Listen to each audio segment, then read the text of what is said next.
بسم الله الرحمن الرحيم. يا أيها المدثر قم فأنذر وربك فكبر. نحمده ونصلي على رسوله الكريم. اما بعد فقد قال الله تبارك وتعالى كما ورد في سورة المدثر: اعوذ باللہ من الشیطان الرجیم، بسم اللہ الرحمن الرحیم. یا ایھا المدثر قم فانذر وربک فکبر. وقال عز وجل كما ورد في سورة البقرة: يا بني إسرائيل اذكروا نعمتي التي أنعمت عليكم وأني فضلتكم على العالمين واتقوا يوما لا تجزي نفس عن نفس شيئا ولا يقبل منها شفاعة ولا يؤخذ منها عدل ولا هم ينصرون. وقال تبارك وتعالى مرة أخرى في نفس السورة: يا بني إسرائيل اذكروا نعمتي التي أنعمت عليكم وأني فضلتكم على العالمين واتقوا يوما لا تجزي نفس عن نفس شيئا ولا يقبل منها عدل ولا تنفعها شفاعة ولا هم ينصرون. وقال عز وجل كما ورد في نفس السورة: يا أيها الذين آمنوا اتقوا الله يا أيها الذين آمنوا أنفقوا مما رزقناكم من قبل أن يأتي يوم لا بيع فيه ولا خلة ولا شفاعة والكافرون هم الظالمون. صدق الله العظيم. رب اشرح لي صدري ويسر لي امري واحلل عقدة من لساني يفقهوا قولي. اللهم ربنا الهمنا رشدنا واعذنا من شرور انفسنا. اللهم ارنا الحق حقا وارزقنا اتباعه وارنا الباطل باطلا وارزقنا اجتنابه. آمین یا رب العالمین. یہ تو آپ کو یاد ہوگا کہ ہماری گفتگو چل رہی ہے نبی اکرم صلی اللہ علیہ وسلم پر جو ابتدائی وحییں نازل ہوئیں، ابتدائی آیات، ان کا ہم سلسلے وار مطالعہ کر رہے ہیں. وہ چونکہ مکمل صورتوں کی شکل میں نہیں ہیں، آیات ہیں جو 4 صورتوں کے شروع میں آئی ہیں، پھر ان کے ساتھ بعد میں اترنے والی آیات شامل کر کے انہیں صورتوں کی شکل حضور کے حکم سے دی گئی ہے. کسی اور کا کوئی اجتہاد اس میں داخل نہیں ہے. سورہ علق کی 5 آیتیں، سورہ نون کی 7 آیتیں، سورہ مزمل کی 10 آیتیں، سورہ مدثر کی 7 آیتیں. اب ہم سورہ مدثر کی پہلی 3 آیات پڑھ رہے تھے، جس میں 2 باتیں بالکل واضح ہو گئیں. حضور کی دعوت کا نقطہ آغاز انذار آخرت، اور آپ کے مشن کا ہدف، مقصود، فائنل گول تکبیر رب. ان دونوں پر گفتگو اگرچہ ہو چکی ہے، لیکن میری آج کی گفتگو بھی اسی کا تتمہ ہے. آخرت کے ضمن میں کافی تفصیل سے بتا چکا ہوں آپ کو کہ ابتدائی جو وحییں آئی ہیں ان میں زور آخرت ہی پر ہی ہے. وحی پر بھی اتنا نہیں ہے، توحید پر بھی اتنا نہیں ہے، رسالت پر بھی اتنا نہیں ہے. پھر یہ کہ اس کے ضمن میں انحراف کی جو شکلیں ہیں وہ میں بیان کر چکا ہوں کہ ایک تو انکار ہے، صریح انکار آخرت کا، کوئی نہیں، کوئی بات سے بادل موت نہیں، بس یہی زندگی ہے، نہ ہمیں کوئی پیدا کرنے والا ہے نہ مارنے والا ہے، ہم خود ہی جیتے ہیں خود ہی مرتے ہیں. اور یہ سب چیزیں ہو رہی ہیں گردش افلاک سے. وما یہلکنا الا الدہر، یہ دہریت ہے جسے ہم کہتے ہیں، دہریت. پھر یہ کہ ہے تو صحیح، آخرت تو ہے، ہوگی، لیکن وہاں بچانے والے ہیں. شفاعنا عند اللہ، ہمارے شفیع موجود ہیں، سفارشی موجود ہیں، ہمیں بخشوا لیں گے.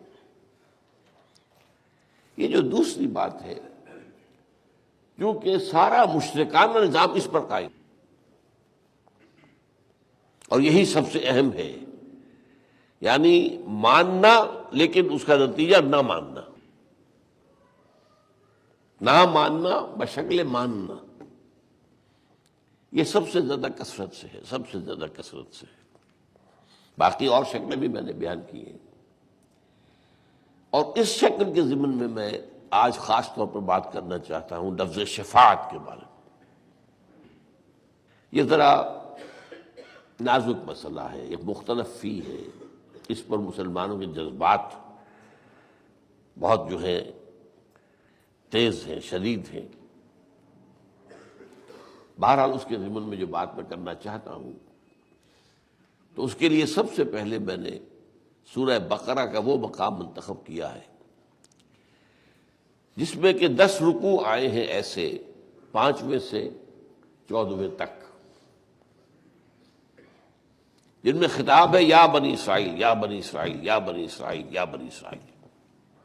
ہم سے پہلے جو امت تھی، نہایت کنسولیڈیٹڈ بیان، نہایت جامع.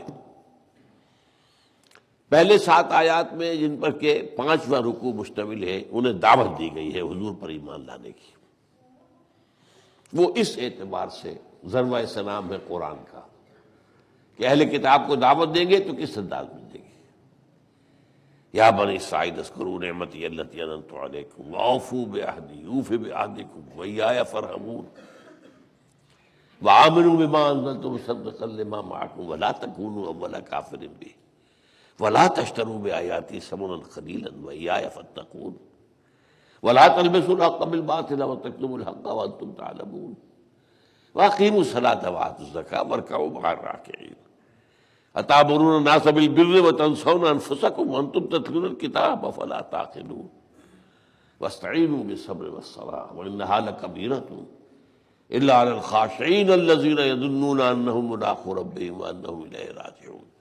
انتہائی ایک دلجوئی کے انداز میں، نہایت نرم انداز میں، نہایت دل میں اتر جانے والے انداز میں، بغیر کسی ایروگنس کے، بڑی نرمی کے ساتھ، یہ جامعیت کے ساتھ یہ 7 آیات. اب 7 کی اہمیت ہے، یہ سورہ فاتحہ بھی 7 آیات پر ہے. ابھی جو ہم پڑھ رہے ہیں سورہ مدثر کی، وہ بھی ابتدائی 7 آیات ہیں، اور یہ بھی 7 آیات ہیں. اسے میں کہا کرتا ہوں کہ یہ بنی اسرائیل سے خطاب کے ضمن میں اسی اہمیت اور مرتبے اور مقام کی حامل ہے جس کی سورہ فاتحہ. یہ خطاب میں بنی اسرائیل کی سورہ فاتحہ ہے، 7 آیات. اس کے بعد کے 9 رکوعوں کے اندر ایک عجیب نقشہ ہے جو اور کہیں آپ کو نہیں ملے گا. اللہ کا شکر ہے کہ وہ ایک تشویش جو ہے میرے ذہن میں آئی تھی جب میں درس دے رہا تھا تسلسل کے ساتھ، کہ جیسے ہمارا حساب میں ریاضی بریکٹس ہوتے ہیں، حساب کے اندر بریکٹ شروع بریکٹ بند، اور ظاہر بات ہے فرق ہوتا ہے، اس کا ادھر خم ہوگا، اس کا ادھر خم ہوگا. یہ چھوٹی بریکٹ کہلاتی تھی، بڑی بریکٹ یوں اور یوں. یہ 2 بریکٹس کے درمیان، اور دونوں بریکٹس جو ہیں وہ آخرت سے متعلق، گویا کہ اول و آخر، آخرہ. یا بنی اسرائیل اذکروا نعمتی التی انعمت علیکم وانی فضلتکم علی العالمین. یہ آیت تو دونوں جگہ پر ہے، جو کہ تم، اے بنی اسرائیل یاد کرو میرے اس احسان کو جو میں نے تم پر کیا، اور میں نے تمہیں تمام جہان والوں پر فضیلت دی تھی. یہ آیت جو کہ تم ہے، 6 رکوع کی پہلی آیت، 15 رکوع کی پہلی آیت. اگلی آیت میں خم آتا ہے، وہ جو بریکٹ کا خم ہونا چاہیے. واتقوا یوما لا تجزی نفس عن نفس شیئا ولا يقبل منها شفاعۃ ولا يؤخذ منها عدل ولا هم ينصرون. لیکن آخر میں آیا بعد میں 15ویں رکوع کی دوسری آیت، اس کی اکثر الفاظ وہی ہیں، خم مل جائے گا آپ کو. واتقوا یوما لا تجزی نفس عن نفس شیئا ولا يقبل منها عدل، یہاں عدل کو پہلے لے آئے ہیں. ولا تنفعها شفاعۃ، شفاعت کو بعد میں لے آئے، بس اتنا فرق ہے. ولا هم ينصرون آخر میں پھر وہی. تو یہ بریکٹ شروع بریکٹ بند. اب اس آیت پر غور کیجیے. اے اہل کتاب، اے بنی اسرائیل، اللہ کے احسان کو یاد کرو جو اس پر تم پر ہوا. تمہیں میں نے تمام جہانوں پر فضیلت دی، لیکن بچو اور ڈرو اس دن سے جس دن کوئی کسی کے کام نہیں آ سکے گا. اب یہ ذرا کیٹیگوریکل انداز نوٹ کیجیے. لا تجزی نفس عن نفس شیئا ولا يقبل منها شفاعۃ، نہ کوئی سفارش قبول ہوگی. کیٹیگوریکل، کوئی استثناء نہیں ہے یہاں. ولا يؤخذ منها عدل، نہ ہی کوئی ان سے کوئی جرمانہ یا ہرجانہ یا بدلہ قبول کیا جائے گا. ولا هم ينصرون، اور نہ ان کی کوئی مدد ہوگی. تو زیادہ زور میرا کہ اس پر کیٹیگوریکل. پھر ختم ہو رہی ہے 15ویں رکوع میں تقوا یوما لا تجزی نفس عن نفس شیئا، وہ تو وہی ہے. لیکن اس کے بعد ولا يقبل منها عدل، اب یہ عدل جو ہے کوئی جیسے قتل ہو گیا تو قصاص میں کوئی پیسے دے دیے وغیرہ، دینے کو ہوگا کیا وہاں. لیکن یہاں تو اصل میں ڈینائل ہے نا. ولا تنفعها شفاعۃ، اور نہ ہی اسے فائدہ پہنچائے گی کوئی سفارش. ولا هم ينصرون، اور نہ ان کی کوئی مدد کی جائے گی. یہ ہے وہ زور جو ایمان بالآخرہ پہ ہے، جس کو کہ ہم نے طرح طرح کی چیزیں گھڑ کر، طرح طرح کے تصورات، تلک امانیہم، اپنی دلی خواہشات، ان کو عقیدوں کی شکل دے رکھی ہے. اس کا نتیجہ کیا نکلا؟ ڈر کا ہے. ڈر نکل گئے. مواخذے کا ڈر کہاں رہا؟ کوئی ڈر نہیں. سیاں بے کوتوال، اب ڈر کا ہے کا. معلوم ہوا کہ وہ آخرت کے ایمان کی نفی کرنے والی جو ہے، وہ میں آپ کو 5-6 چیزیں بتا چکا ہوں، انہیں یاد رکھنا بہت ضروری ہے. اب آگے چلیے. سورہ بقرہ کا نصف آخر جو ہے اس میں امت مسلمہ سے خطاب ہے. وہاں پھر یہ مضمون آ گیا، یا ایھا الذین آمنوا انفقوا مما رزقناکم من قبل ان یاتی یوم لا بیع فیہ ولا خلۃ ولا شفاعۃ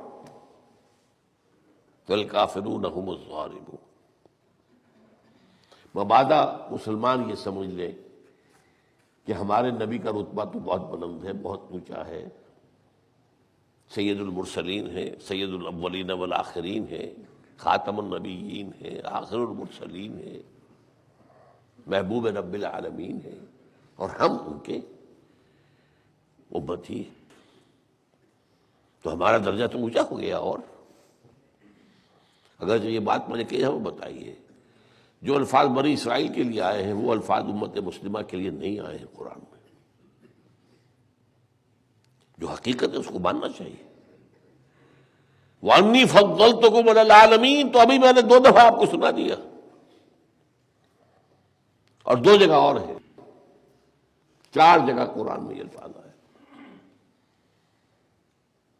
مسلمانوں کو کہا گیا 2 جگہ پر، کنتم خیر امت اخرجت للناس، تم بہترین امت ہو جو لوگوں کے لیے برپا کیے گئے. اور کذالک جعلناکم امۃ وسطا، اسی طرح ہم نے تمہیں بنایا ہے درمیانی امت، امت وسط. یہ 2 ہے تعریفی الفاظ جو امت کے لیے آئے ہیں، امت محمد صلی اللہ علیہ وسلم. لیکن اب آپ تقابل کیجئے ان دونوں کا تو ماننا پڑے گا. تو وہ الفاظ بہت بھاری ہیں، وَأَنِّي فَضَّلْتُكُمْ عَلَى الْعَالَمِينَ، تمام جہانوں پر فضیلت دی تھی۔ اس مغالطے کو ختم کرنے کے لیے کہ کہیں ہم تو اور چونکہ اونچے مقام پر ہیں، محمد کی امت ہے صلی اللہ علیہ وسلم، تو یہاں پر جو ہے وہ دین کا جو عملی پہلو ہے اس کو بھی لے آئے۔ انفقوا مما رزقناکم یا ایھا الذین آمنوا انفقوا مما رزقناکم من قبل ان یاتی یوم، اس سے پہلے کہ وہ دن آ جائے، لا بیع فیہ ولا خلۃ ولا شفاعۃ، جس میں نہ کوئی خرید و فروخت ہوگی، نہ کوئی دوستی، خلیل، خلت، خلیل کہتے ہیں دوست کو، کوئی خلہ، یہ در حقیقت اس سے جو ہے اسم مصدر، کوئی دوستی کام نہیں آئے گی، ولا شفاعۃ، اور نہ ہی کوئی شفاعت کام آئے گی۔ یہ ہے اصل میں زور کہ یہ چیزیں وہ ہے کہ جو ایمان بالآخرہ کے ہوتے ہوئے بھی اس کو عملی اعتبار سے معطل اور غیر مؤثر کر دیتی۔ اچھا، اس آیت سے اگلی آیت ہے جس کو قرآن مجید کی آیات کی سردار کہا ہے حضور نے، سیدۃ آیات القرآن، آیت الکرسی۔ وہاں بڑا جلالی انداز ہے، من ذا الذی یشفع عندہ الا باذنہ، کون ہے وہ جو شفاعت کر سکے گا اس کے سامنے اپنے رب کے پاس، الا باذنہ۔ ہاں، جہاں اس میں یہ جلال کا انداز آیا ہے، ایک امکان رکھا ہے، مگر اس کے اذن سے۔ اچھا، اس سے آگے جڑ کاٹ دی شفاعت کی۔ پہلے بھی کیٹیگوریکل نفی ہے، لا شفاعہ، پچھلی آیت میں آ گیا، یہاں بھی منزل الذی، یعنی کسی کی طاقت ہے یہ، اور اس پر تمام مسلمان علماء، چاہے دیوبندی ہوں، بریلوی ہوں، اہل حدیث ہوں، کا اتفاق ہے کہ کوئی شفاعت کسی طاقت کی بنیاد پر، کسی مرتبے اور مقام کی بنیاد پر، کسی استحقاق کی بنیاد پر نہیں ہوگی۔ کسی کا یہ مقام نہیں ہے کہ اس کا زور چلے اللہ پر اور وہ اللہ سے اپنی سفارش منظور کرا لے، یہ تو کھلا شرک، کھلا کفر۔ ہاں، شفاعت ہوگی، وہ کیوں ہوگی وہ میں آج بیان کرتا ہوں آپ کے سامنے، لیکن اس سے پہلے نوٹ کیجئے کہ جہاں یہ الفاظ آئے ہیں من ذا الذی یشفع عندہ الا باذنہ، اس کے بعد اس کی جڑ جو کاٹی ہے، یعلم ما بین ایدیہم وما خلفہم ولا یحیطون بشیء من علمہ الا بما شاء۔ تجزیہ کیجیے اس کا۔ آپ کسی دفتر میں کسی افسر کے پاس جاتے ہیں اپنے کسی عزیز دوست کی سفارش دے کر، آپ کی سفارش کی بنیاد کیا ہوتی ہے؟ دیکھیے، اس معاملے میں جو کچھ بھی فائل میں ہے، جو کچھ لکھا گیا ہے، یہ بھی ہے، لیکن یہ کہ کچھ چیزیں جو ہے وہ اس میں نہیں ہے، آپ کے علم نہیں، میں آپ کو بتاتا ہوں یہ معاملہ، یہ شخص بے گناہ ہے، یہ شخص ایسا ہے، یا اس شخص کی حق تلفی ہوئی ہے، اس کا حق ملنا چاہیے۔ کیوں؟ کہ میں جانتا ہوں، آپ نہیں جانتے۔ اس کے بغیر تو شفاعت نہیں۔ لیکن کیا اللہ سے یہ بات کہی جا سکتی ہے؟ من ذا الذی یشفع عندہ الا باذنہ یعلم ما بین ایدیہم وما خلفہم، وہ تو جانتا ہے جو کچھ ان کے سامنے اور جو کچھ ان کے پیچھے ہے، اور وہ خود ولا یحیطون بشیء من علمہ الا بما شاء، وہ اللہ کے علم سے کسی شے کا احاطہ کر ہی نہیں سکتے سوائے اس کے جو وہ چاہے۔ تو بنیاد کیا لگے گی؟ کٹ گئی جڑ کے نہیں۔ لیکن اس کے باوجود میں کہہ رہا ہوں آپ سے، شفاعت کا اس بات اور مقامات پر بھی ہے، احادیث میں بھی ہے۔ وہ شفاعت ایک تو یہ الا باذنہ، کوئی اپنے حیثیت کی بنیاد پر، استحقاق کی بنیاد پر، اپنی قوت کی بنیاد پر، اپنے دبدبے کی بنیاد پر، اپنے رعب کی بنیاد پر نہیں کروا سکتا۔ دنیا میں تو آپ کو کرنا پڑتا ہے نا۔ بھئی یہ آج مجھ سے ایک بات کہہ رہا ہے، میں اس کی بات نہیں مانوں گا، کل شاید مجھے اس سے کہنی پڑے بات، تو یہ نہیں مانے گا۔ یہاں تو معاملہ لینے اور دینے پہ چلتا رہتا سارا۔ آفیسرز ایک دوسرے کی جو ہے اسی لیے ایک دوسرے کا لحاظ کرتے ہیں۔ آج یہ مجھ سے کہہ رہا ہے، کل میں ہو سکتا ہے مجھے ضرورت پڑ جائے، تو کیا اللہ کو بھی کسی کی ضرورت پڑ سکتی؟ چنانچہ جو سورہ بنی اسرائیل کی آخری آیت ہے، یوں سمجھیے کہ وہ توحید کا ایک بہت بڑا خزانہ ہے۔ یہ جوڑا ہے بنی اسرائیل اور کہف۔ بنی اسرائیل کی بھی آخری دو آیتیں اور کہف کی بھی آخری دو آیتیں توحید کے بڑے خزانے ہیں۔ بنی اسرائیل میں کیا کہا گیا؟ قل ادعوا اللہ او ادعوا الرحمن ایما تدعوا فلہ الاسماء الحسنی ولا تجہر بصلاتک ولا تخافت بها واتبع غیر ذلک سبیلا وقل الحمد للہ الذی لم یتخذ ولدا ولم یکن له شریک فی الملک ولم یکن له ولی من الذل وکبرہ تکبیرا۔ کہہ دو کل حمد اللہ کے لیے، الحمد للہ رب قل الحمد للہ الذی لم یتخذ لم یکن له ولی فی الملک، جس کا کوئی ولی نہیں ہے بادشاہت کے اندر، کوئی ساتھی، کوئی پشت پناہ، کوئی مددگار۔ بادشاہ کو تو سپہ سالار کی بات ماننی پڑے، بھائی سپہ سالار ہے، یہ 50,000 ہی منصبدار ہے، وہ بات کر رہا ہے تو ماننی پڑے گی بھائی۔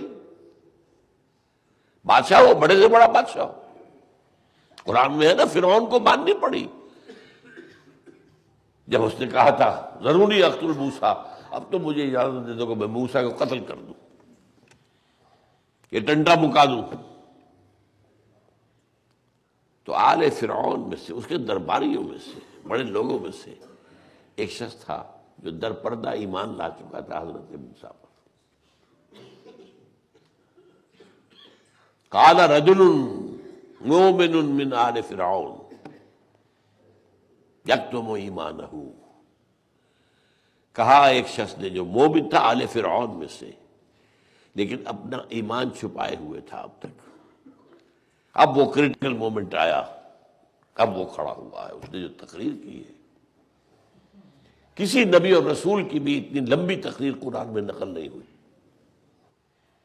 فصاحت اور بلاغت کی بھی انتہا ہے۔ نتیجہ کیا ہوا؟ پورا دربار سناٹے میں آ گیا، اس کا اتنا اثر ہوا کہ تمام درباری اس سے متاثر ہو گئے۔ اب فرعون صاحب کیا فرماتے ہیں؟ اریکم ما ارا، دیکھو میں تو تمہیں وہی بتا رہا ہوں جو خود دیکھ رہا ہوں، جو میری رائے ہے۔ وما اہدیکم الا سبیل الرشاد، میں تمہیں سیدھا راستہ بتا رہا ہوں، لیکن ٹھیک ہے آپ لوگ نہیں مانتے تو نہیں صحیح۔ تو فرعون صاحب دھرے رہ گئے کہ نہیں؟ کہا دعویٰ ہے انا ربکم الاعلی، الیس لی ملک مصر وہذہ الانہار تجری من تحتی، دعوے تو یہ اونچے اونچے ہو۔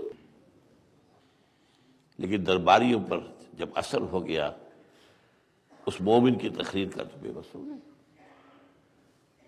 تو کوئی انسان نہیں ہے ایسا کہ جو کسی کا بھی دباؤ نہ رکھتا ہو اپنے اوپر، یہ اللہ کی شان ہے۔ لم یکن لہ ولی من الذل، اور اس کا کوئی دوست کسی کمزوری کی وجہ سے نہیں ہے۔ کس قدر باریک نکتہ! آپ دوستیاں پالتے ہیں، دوستیاں پالتے ہیں اس لیے کہ دوست وقت پہ کام آتا ہے۔ کون ہے جو اتنا بے نیاز ہو کہ اسے کبھی کسی کی ضرورت ہی نہ پڑے؟ تو دوست رکھنے پڑیں گے نا، دوستوں کو پالنا پڑے گا۔ دوستوں کی مانیں گی نہیں تو کیسے بات بنے گی؟ اللہ کے دوست ہیں لیکن کسی ذل کی وجہ سے، کسی کمزوری کی وجہ سے نہیں، کہ اسے اپنے دوست رکھنے ہوں مجبوراً کیا کرے، آخر وقت پہ کام آئیں گے، ضرورت پڑے گی۔ تو دونوں اعتبارات سے اس شفاعت کا کی نفی کر دی۔ لیکن شفاعت ہوگی، وہ کس معنی میں ہوگی؟ اللہ تعالیٰ اپنے کچھ نیک بندوں کے مقام اور مرتبے کو ظاہر کرنے کے لیے میدان حشر میں ان کو اشارہ کرے گا، کہے گا نہیں۔ وحی، جیسے وحی اس دنیا میں ان پر آ رہی تھی، ایسے ہی وہاں بھی وحی۔ وحی کسے کہتے ہیں؟ الاعلام بالسرعۃ والخفاء، تیزی سے کسی کو کسی بات کا اشارہ کر دینا، زبان سے کچھ نہیں کہا، آنکھ سے ہی کہنا۔ ایک بڑا پیارا شعر ہے عربی زبان کا، ترا عینھا عینی، اس کی آنکھ نے میری آنکھ کو دیکھا تو اس نے سمجھ لیا کہ میرا مدعا کیا ہے۔ یہ ہے ترا عینھا عینی فعلمت وحیھا، اس میری آنکھ کی وحی کو اس نے پہچان لیا کہ یہ آنکھ کیا اشارہ کر رہی ہے۔ اس طرح یہ ہے کہ اللہ باذنہ، اللہ جس کو اجازت دے گا اور جس کے لیے اجازت دے گا وہ شفاعت کرے گا۔ یہ دونوں طرف کی اجازت ہے۔ آپ کو فلاں کے لیے اجازت ہے، اور وہ کیا ہوتا ہے، جیسے کہ ہمارے ہاں ایک چیز ہے کہ جو وہ تو قانون غلط ہے، شرعاً غلط ہے، لیکن مثال دے رہا ہوں۔ ایک شخص پر قتل کا مقدمہ ہے، ثابت ہو چکا ہے، سیشن نے سزا دے دی پھانسی کی، ہائی کورٹ میں بھی ہو گئی، سپریم کورٹ میں بھی ہو گئی۔ اس کے باوجود ایک آخری ہوتی ہے appeal of mercy to the president of the state, وہ چاہے تو معاف کر دے، اگرچہ اسلام کے خلاف ہے، یہ ہمارے دستور میں ہے لیکن یہ خلاف اسلام ہے، خلاف قرآن ہے، کسی کو حق نہیں۔ قاتل کے رشتہ داروں کو حق ہے، وارثوں کو حق ہے، معاف کر دیں، خون بہا لے لیں یا ویسے ہی معاف کر دیں۔ لیکن اس میں بھی کیا ہوتا ہے کہ وہ پھر ریویو ہوتی ہے، پورے کیس کا ریویو کرتا ہے صدر یا صدر کا جو محکمہ ہے، کہ کہیں سے کوئی لوپ ہول مل جائے، کہیں سے کوئی کمزوری تھوڑی بہت، کسی گواہی میں کوئی کمزوری کا پہلو نکل آئے، کسی پہلو سے کوئی قانونی نکتہ اور نکل آئے کہیں، جس سے کہ اس کو ریلیف مل سکتا ہو۔ یہ نہیں ہوتا کہ بس جیسے ٹھیک ہے میرا اختیار ہے بس، نہیں، اس کے لیے اسے پھر جواز دینا پڑتا ہے، اس کے لیے دلائل دینے پڑتے ہیں، اس کے لیے یہ کہ امکان ہے۔ تو یہاں بھی وہ شفاعت اس معنی میں نہیں ہوتی۔ تو وہاں کیا ہے، اللہ تعالیٰ جو ہے جس کے بارے میں یہ سمجھے گا کہ اس کا معاملہ ایسا ہے کہ جو قابل رحم ہے، اگرچہ فیکٹس تو ثابت ہو گئے، تمام حقائق تو واضح ہیں، لیکن یہ ہے کہ بہرحال اللہ تعالیٰ کے علم میں ہے، اس کی کوئی مجبوری علم میں ہے، اللہ تعالیٰ کے علم میں ہے اس کی کوئی ایسی کہ جس میں وہ ناگزیر اضطراری کیفیت میں مبتلا ہو گیا تھا وغیرہ، تو وہاں اللہ جو ہے وہ اشارہ فرمائے۔ لفظ اشارہ نوٹ کر لیجیے، ورنہ تو معلوم ہوگا کہ پھر تو کوئی مطلب ہی نہیں۔ اگر اب بربلا کہہ دیا جائے کہ ہاں آپ اس کے حق میں سفارش کر سکتے ہو، تو آپ کا مقام کیا ثابت ہوا؟ وہ تو صاحب معلوم ہو گیا کہ اللہ نے جو ہے وہ در حقیقت کی بات کہی ہے۔ تو خاموشی، الاعلام بالسرعۃ والخفاء، خفیہ انداز میں تیزی سے کوئی اشارہ کر دینا، تو اس سے یہ ہے کہ وہ شفاعت کرے گی، منظور ہو جائے گی۔ لیکن اس سے کسی درجے میں بھی آخرت کا خوف، واتقوا یوما لا تجزی نفس عن نفس شیئا ولا يقبل منها شفاعۃ ولا يؤخذ منها عدل ولا هم ينصرون یا ایھا الذین آمنوا انفقوا مما رزقناکم من قبل ان یأتی یوم لا بیع فیہ ولا خلۃ ولا شفاعۃ والکافرون هم الظالمون ومن ذا الذی یشفع عنده الا بإذنہ یعلم ما بین ایدیہم وما خلفہم ولا یحیطون بشیء من علمہ الا بما شاء۔ انہیں تو کچھ پتہ ہی نہیں، اور اللہ کو سب پتہ ہے، تو کیا بتائیں گے وہ؟ تو یہ میں چاہتا تھا کہ اس جو نبی کی دعوت کا نقطۂ آغاز ہے، قم فانذر، اس کی اور تاکید ہو جائے۔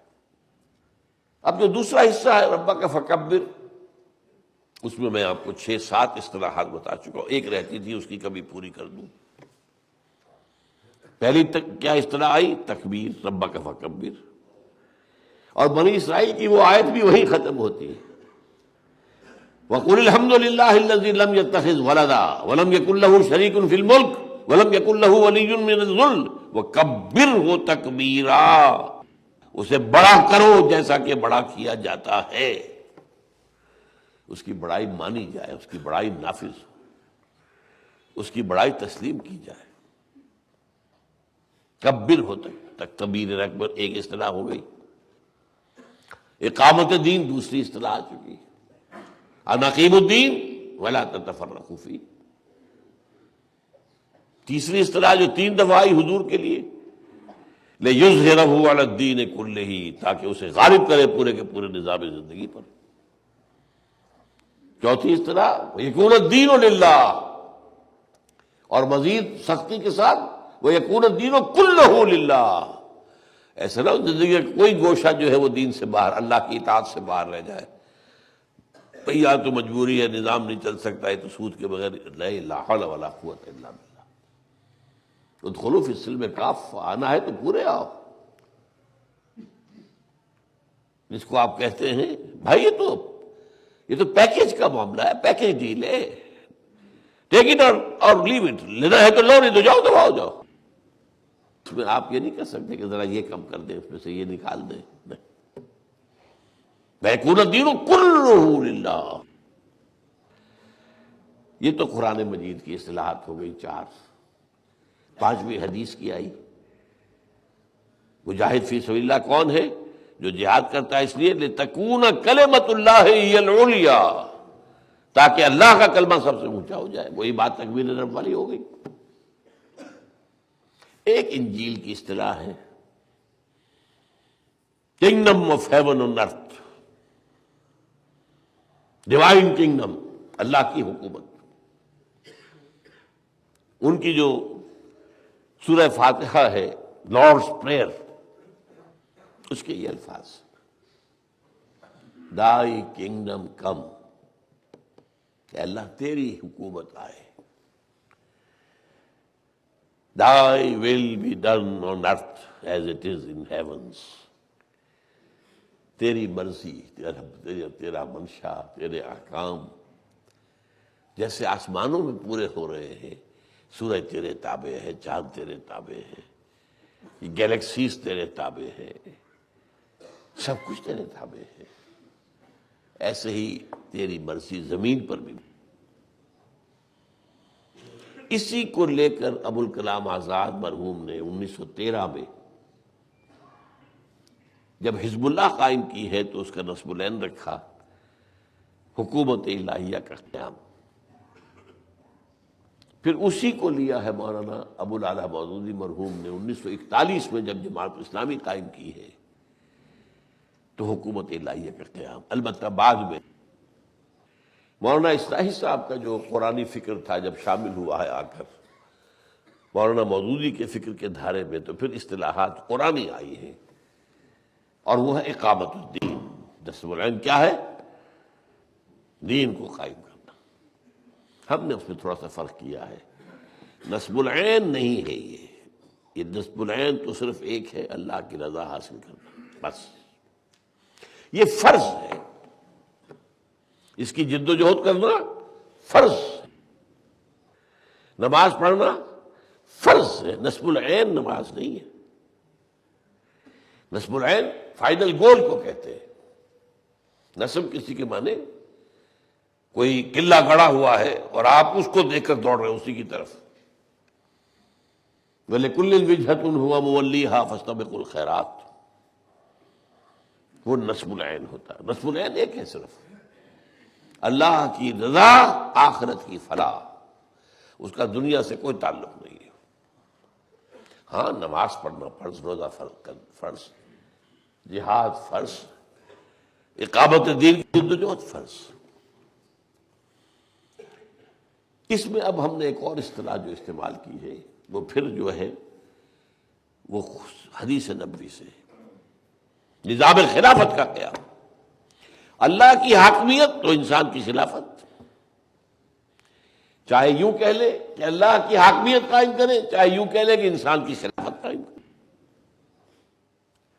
لیکن انسان سے حاکمیت کی نفی. نو سوورنٹی ایکسپٹ فار اللہ. ان الحکم الا للہ. نہیں ہے کوئی حکم مگر صرف اللہ کا. اللہ کے حکم کے تابع اور احکام مانے جا سکتے ہیں. اللہ کے حکم کے خلاف کوئی آپ نے کوئی حکم مان لیا تو یہ اسلام کے دائرے سے خارج ہو گئے. میں یہ نہیں کہہ رہا کہ غیر مسلم ہو گئے، گناہ گار ہو گئے، جو بھی ہو گئے، لیکن وہ عمل اسلام کے دائرے سے خارج ہو گئے. والدین کوئی حکم دیتے ہیں، اگر اللہ کے حکم کے دائرے کے اندر اندر ٹھیک ہے، تجاوز کر رہا ہے تو نہیں مان. لا سمع ولا طاعہ. حکمران کوئی حق نہیں ہے، نہ ابو بکر کو حق تھا، نہ عمر کو، نہ عثمان کو، نہ علی کو، کہ کوئی حق اپنی مرضی سے اللہ کے اختیار کے خلاف کوئی حکم دینا ہے. وہ خلیفہ تھے، حاکم تو نہیں تھے، بادشاہ تو نہیں تھے، خلیفہ تھے. خلیفہ کا کام کیا ہے؟ جو حکم آ گیا ہے اس کی تنفیذ کرنی ہوگی، جو اصل حاکم کا حکم ہے. اور جہاں حاکم کا حکم نہیں ہے وہاں البتہ اجتہاد سے کام لے کر کہ جو حاکم کی منشا کے قریب ترین ہو اس کے مطابق کوئی اجتہاد کر لیا جائے. جیسے جب ہمارے ہاں انگریز تھا تو ہمارا حاکم کون ہوتا تھا؟ یا ملکہ یا بادشاہ، وہ تو انگلستان میں. یہاں کون ہوتا تھا؟ Viceroy. یہ وائس ریجنسی ہے، یہی تو خلافت ہے. وائس ریجنسی خلافہ. بادشاہ کا کام کیا تھا؟ جو آرڈر آ گیا ہے ہز میجسٹیز گورنمنٹ یا ہر میجسٹیز گورنمنٹ سے، وہ تو نافذ کرنا. وہ جو رائستہ ہے کچھ نہیں کر سکتا. It has to be implemented as.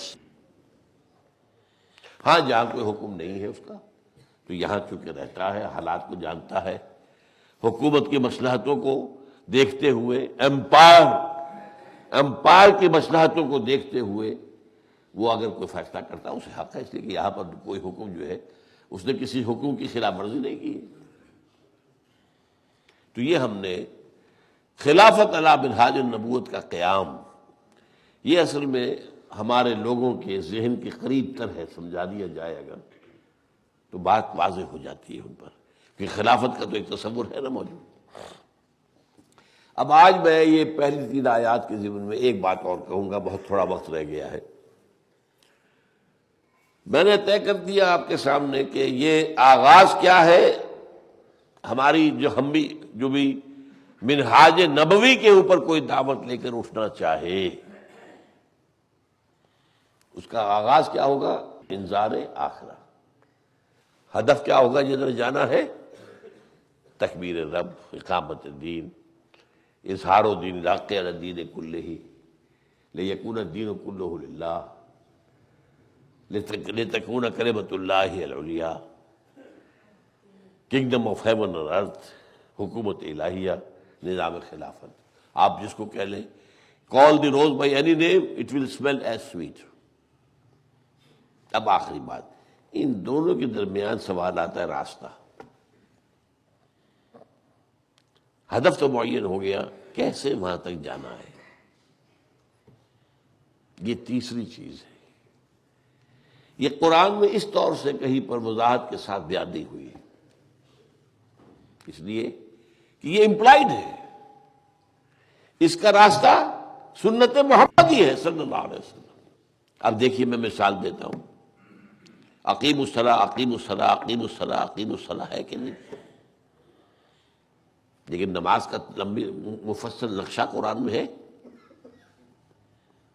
یہ فجر کی 2 رکعتیں، ظہر عصر کی 4، عشاء کی بھی، مغرب کی 3 بیچ میں آ گئی. یہ کیسے ہو گیا؟ کہیں نہیں. اچھا، یہ رکوع کا ذکر بھی ہے، قیام کا ذکر بھی ہے، سجدے کا ذکر بھی ہے، لیکن یہ کہ پہلے کھڑے ہونا ہے، پھر رکوع ہے، پھر کھڑے ہونا ہے. رکوع سے سیدھے سجدے میں نہیں جا سکتے آپ. پھر کھڑے ہونا، پھر سجدہ، پھر رکوع تو ایک ہے، سجدے 2 ہیں. کہاں لکھا ہے یہ قرآن میں؟ کہیں نہیں. اب اس کے لیے ایک جامع ہدایت جو مل گئی ہمیں کیا ہے؟ حضور نے فرما دیا ایک بات، سلو کما رأیتمونی اصلی، نماز ادا کرو جیسے مجھے دیکھتے ہو کہ میں نماز ادا کرتا ہوں، بات ختم ہو گئی۔ اسی لیے محققین کا قول یہ ہے کہ ہمارے ہاں نماز میں جو اختلاف ہے یہ سب حضور سے ثابت ہے۔ ان میں یہ ضرور ہے کسی کے نزدیک یہ زیادہ حدیث جو ہے یہ زیادہ قابل استناد ہے اور کسی کے نزدیک یہ حدیث زیادہ ہے، یہ فرق تو ہو جائے گا، لیکن یہ تمام چیزیں، ہاتھ یہاں باندھنا ہو، ہاتھ کھول کے پڑھنا ہو، ہاتھ ناف کے نیچے باندھنا ہو، جو بھی ہے سب ثابت ہے، رفع یدین کرنا ثابت ہے، ایک دفعہ کرنا بھی ثابت ہے، کئی دفعہ کرنا بھی ثابت ہے، رکوع کرتے ہوئے کرنا، رکوع سے اٹھتے ہوئے کرنا، جو درمیان کا قاعدہ ہے اس سے اٹھ کر تیسری رکعت سے پہلے کرنا، سب ثابت ہے، آمین بالجہر ثابت ہے۔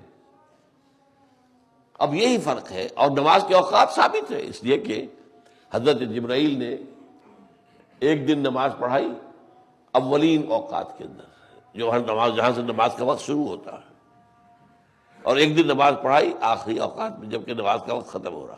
ان دونوں کے مابین پڑھ سکتے ہیں آپ، پاؤں پھٹنے کے ساتھ ہی، جیسے کہ روزہ میں ہوتا ہے، روزہ شروع ہو گیا ایسے نماز فجر کا وقت شروع ہو گیا، اور سورج کے طلوع تک نماز فجر کا وقت ہے، طلوع سے پہلے پہلے پڑھ لیں گے نماز ہو جائے گی، ورنہ قضا ہوگی۔ تو یہ چیزیں ہیں، اسی لیے یہ طریقہ جو لینا ہوگا آپ کو، یہ طریقہ محمد ہی ہوگا۔ سلو کما رأیتمونی اصلی، دین قائم کرو اس طریقے پر جس طریقے پر محنت اور جد و جہد کر کے محمد رسول اللہ نے قائم کیا۔ چنانچہ یہ وہ بات ہے کہ جو ائمہ دین جو ہیں ہمارے چار اہل سنت کے، ان میں سے ٹھیک ہے رتبے کے اعتبار سے ایک مقام مرتبہ شخصی ہوتا ہے، حضرت امام ابو حنیفہ امام اعظم شمار ہوتے ہیں، سب مانتے ہیں،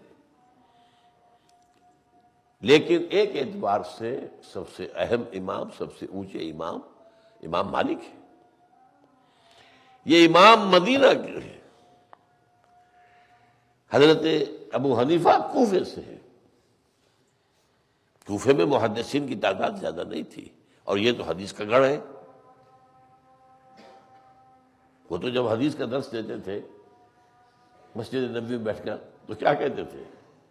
قال صاحب هذه القبر، اس قبر والے نے یہ کہا صلی اللہ علیہ وسلم، اشارہ کرتے۔ تو اس حوالے سے، اور سب سے پہلی کتاب جو حدیث کی مرتب ہوئی ہے وہ موطا ابن مالک ہے، امام مالک ہے۔ یہ تو بخاری اور مسلم، یہ تو بات کی ہے، سب سے پہلی کتاب، اور یہ کتاب جامع ہے، یہ حدیث کی بھی ہے، فقہ کی بھی ہے۔ فقہ بھی بعد میں بہت جا کے مرتب ہوئی، حدیث بھی بہت بعد میں جا کے جمع ہوئی، لیکن یہ پہلی کتاب ہے جو فقہ بھی ہے اور حدیث بھی ہے۔ ان کا قول ہے لن يصلح آخر هذه الامة الا بما صلح به اولها، اس امت کے آخری حصے کی اصلاح نہیں ہو سکے گی مگر صرف اسی طریقے پر عمل پیرا ہو کر جس پر کہ پہلی مرتبہ ہوئی تھی اصلاح۔ یہ پہلی اور آخری کا میں بتا دوں گا ایک حدیث کے حوالے سے۔ پہلے یہ بات اور سن لیجئے کہ امام مالک کا قول تو یہ آ گیا اس طور سے، اور حضرت ابو بکر صدیق کا قول ہے رضی اللہ تعالی عنہ، جب آپ نے اپنے مرض وفات میں حضرت عمر کو نامزد کیا آئندہ خلیفہ جانشین، تو خطبہ دیا تھا، بڑا پیارا خطبہ ہے، بڑا پیارا خطبہ ہے۔ اس میں یہ الفاظ، ان ھذا الامر، دیکھو یہ جو خلافت کا نظام ہے جس کے لیے میں جانشین بنا رہا ہوں عمر کو، لن یصلح آخرہ الا بما صلح به اولہ، اس کے آخری حصے کی اصلاح نہیں ہو سکے گی مگر اسی طریقے پر جس پر کہ پہلے حصے کی اصلاح ہوئی۔ یہ پہلا آخر کیا ہے؟ یہ اس حدیث کے نور سے آپ سمجھ میں آ گیا آپ کو، حضور نے اپنے دور سے لے کر قیامت تک 5 دور گنوائے۔ تکون النبوت فیکم ما شاء اللہ ان تکون، دیکھو پہلا دور ہے دور نبوت، یہ نبوت تمہارے مابین موجود رہے گی جب تک اللہ چاہے گا، یعنی میں رہوں گا جب تک اللہ چاہے گا۔ ثم یرفع اللہ اذا شاء یرفعها، پھر اللہ اٹھا لے گا نبوت کو جب چاہے گا، یعنی میرا انتقال ہو جائے گا۔ پہلا دور ہو گیا۔ ثم تکون خلافۃ علی منہاج النبوہ، پھر ایک دور آئے گا خلافت عین نبوت کے نقش قدم پر، فتکون ما شاء اللہ تکون، وہ رہے گا جب تک اللہ چاہے گا۔ ثم یرفع اللہ اذا شاء یرفع، پھر اللہ اٹھا لے گا جب چاہے گا۔ دو دور ہو گئے۔ ثم یکون ملکا عاضا، پھر ایک دور ہوگا ملوکیت کا، ظالم ملوکیت، کٹکھنی ملوکیت۔ یہ ملوکیت، بادشاہت، جس میں واقعہ ہے کربلا بھی ہوا ہے، واقعہ ہررا بھی ہوا ہے، سینکڑوں تابعین کو حجاج ابن یوسف نے شہید کیا ہے۔ ملوکیت، ظالم ملوکیت، جابر ملوکیت۔ فرمایا یہ بھی رہے گا جب تک اللہ چاہے گا، پھر یہ بھی ختم ہو جائے گا، اللہ اٹھا لے گا۔ چار ہو گئے یا تین ہوئے؟ تین ہوئے۔ چوتھا ثم یکون ملکا جبریا، پھر مجبوری والی ملوکیت آئے گی۔ اب اس کے اور اس کے درمیان کیا فرق ہے؟ یہ ظاہر بات ہے کہ صحابہ نہیں سمجھ سکتے تھے اگر حضور ہی نہ بتاتے، لیکن آج ہم سمجھ سکتے ہیں۔ وہ کیا ہے؟ جب ملوکیت آ گئی غیروں کی، انگریز آ گئے، اب ملکہ برطانیہ، وکٹوریا۔ پہلے جو ملوکیت تھی مسلمان تو تھے، ان میں بہت اچھے بھی تھے، بہت نیک بھی تھے، خراب بھی تھے، عیاش اور بدماش بھی تھے، سب تھے۔ مسلمان تو تھے نا، نافذ تو کرتے تھے اللہ کے قانون کوئی، مفتی ہوتے تھے، قاضی ہوتے تھے، فیصلے جو ہوتے تھے سارے شریعت کے مطابق۔ لیکن اب آئی ملک یہ غلامی کے ساتھ ملوکیت، ملکہ وکٹوریا آ گئی، ولندیزی آ گئے، ڈچ آ گئے، پورچوگیز آ گئے، انگریز آ گئے، فرانسیسی آ گئے، اسپینیئرز آ گئے، اٹالینز آ گئے، ان سب نے پورے عالم اسلام کو دبوچ لیا۔ یہ جس کو آپ کہتے ہیں کولونیل ایرا، یہ ہے چوتھا دور۔ فرمایا یہ بھی رہے گا جب تک اللہ چاہے گا، پھر ایک اور دور آئے گا، ثم تکون خلافۃ علی منہاج النبوہ، پھر خلافت علی منہاج النبوہ ہوگا۔ تو دور نبوت کو علیحدہ رکھ دیجئے تو اول دور خلافت علی منہاج النبوہ، اور آخری دور خلافت علی منہاج النبوہ۔ آخری دور کی خلافت قائم اسی طریقے پر عمل کرنے سے ہوگی جس طریقے سے پہلے دور کی ہوئی، اور پہلے دور کی جو کوشش تھی وہ ہوئی حضور کے دست مبارک سے، آپ کی سرکردگی میں، آپ کی قیادت میں۔ اسی کو لے کر اگر چلیں گے تو آئے گی وہ ضرور۔ اب یہ کہ کوئی محروم رہتا ہے، اس میں شامل نہیں ہوتا جد و جہد میں، تو وہ اپنی قسمت پھوڑتا ہے۔ اگر شامل ہوتا ہے تو اپنے لیے ہوتا ہے۔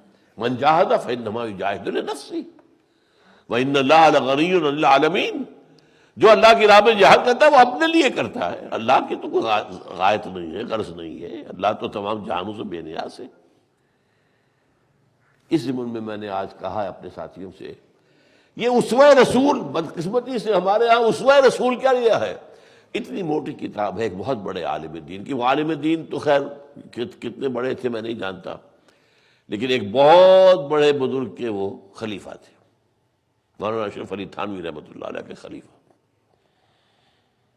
اسوہ رسول، اس میں آپ سرما کیسے ڈالتے تھے، آپ یہ کیسے کرتے تھے، یہ سب ہے۔ یہ نہیں ہے تو یہ نہیں ہے، یہ اسوہ ہے ہی نہیں۔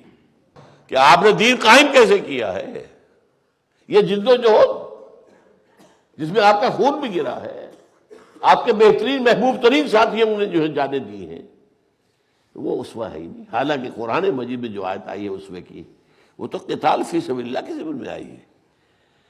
سورہ احزاب کے جو دو رکوع ہیں غزوہ احزاب کے بارے میں ہے، اور اس میں آئی ہے یہ آیت، لقد کان لکم فی رسول اللہ اسوۃ حسنہ، تمہارے لیے اسوہ حسنہ کامل موجود ہے اللہ کے رسول کی شخصیت کے اندر۔ بارک اللہ لی ولکم فی القرآن العظیم ونفعنی وإیاکم بالآیات والذکر الحکیم۔